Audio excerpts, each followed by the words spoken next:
Have you rejected the EFF offer to your party, and on what basis did you reject this offer? Coley, thank you very much. Yes, we, the Senate of ActionSA, met on Friday night and totally and unanimously rejected the EFF proposal, because the EFF proposal was actually dependent on the support of the ANC.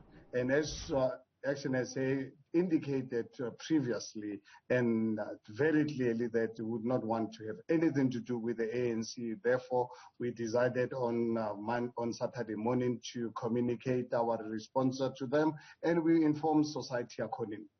How will you respond to critics who will say you are being short-sighted because the amount of votes you have received in and around the Gauteng municipalities points to some confidence that people have placed on you, and therefore you are wasting an opportunity here? Well, those critics that are happy to really keep their opinion, and we respect it.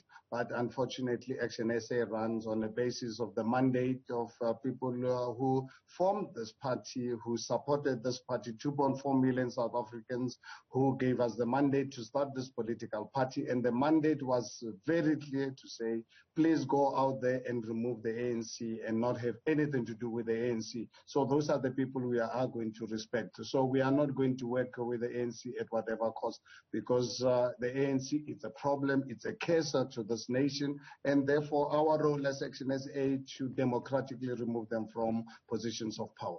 All right, so with the EFF proposal off the table, what's the way forward now for your party?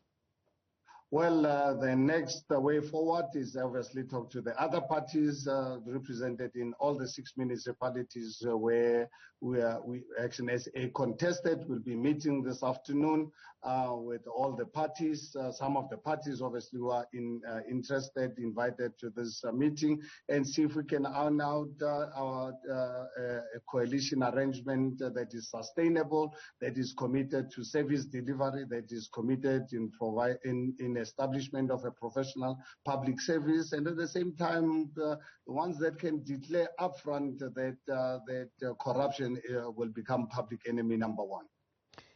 If we talk about the city of Johannesburg, where you had campaigned to become mayor, when you say you're now going to look to other parties and to see if you could work out a coalition arrangement, do you think that you could muster enough votes to take over Joburg without the help of the ANC and potentially the EFF?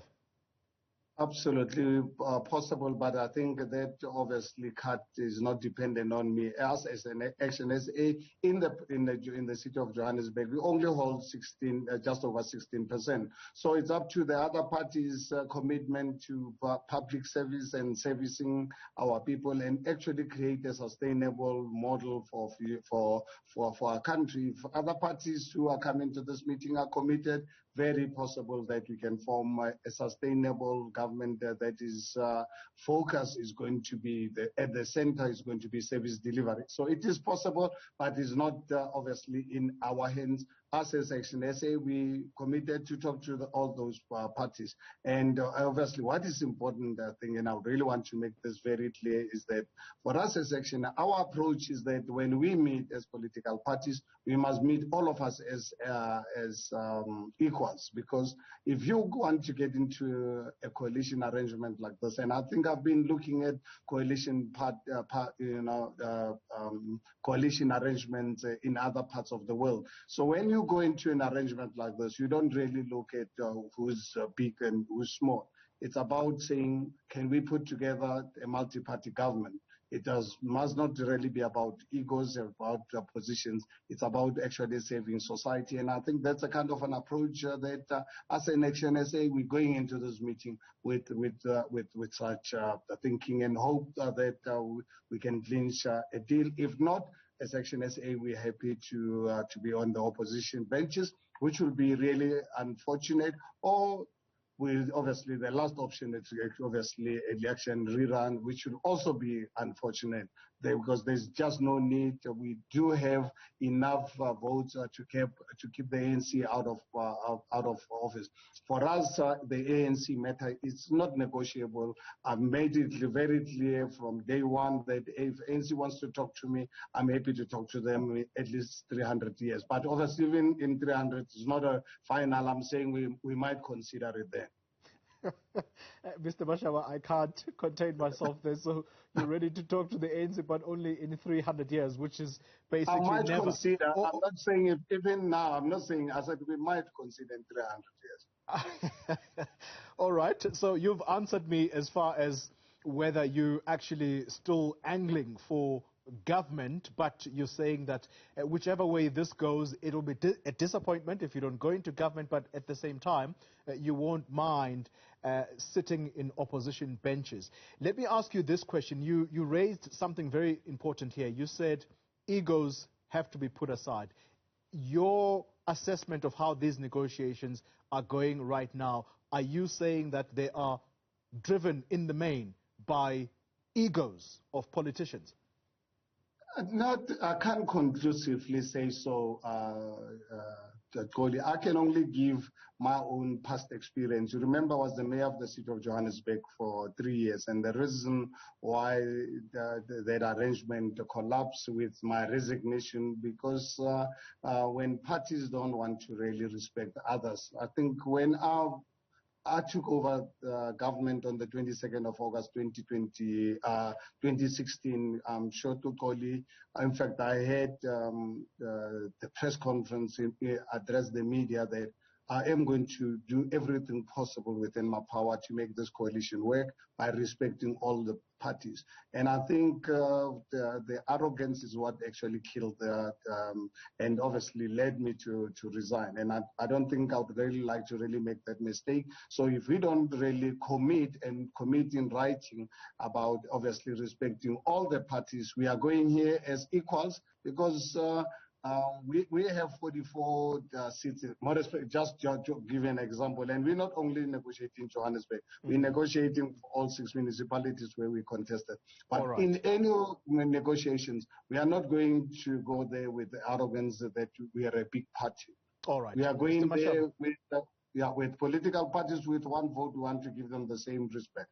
All right. Mr. Mashaba, I'd like to keep you for just a tad longer, but I have to take a break because the reason I want to keep you is that the issue of illegal immigrants in the country has become a major talking point today as a result of the case that's going on in Limpopo. I'd like you to weigh in on that matter. Let's take a break. When we return, we are going to touch base with Mr. Mashaba on that specific issue.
You're watching Newsfeed AM. We are in conversation with the president of ActionSA, Herman Mashaba. Mr. Mashaba, thanks for giving us a little bit of your time.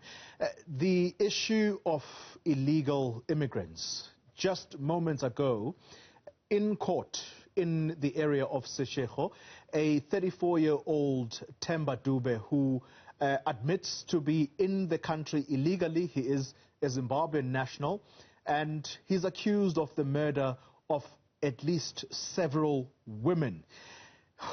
It's so important, Mr. Mashaba, this matter, because this is something that you have campaigned about very strongly, that government's immigration laws are simply not tight enough. Well, here is a case.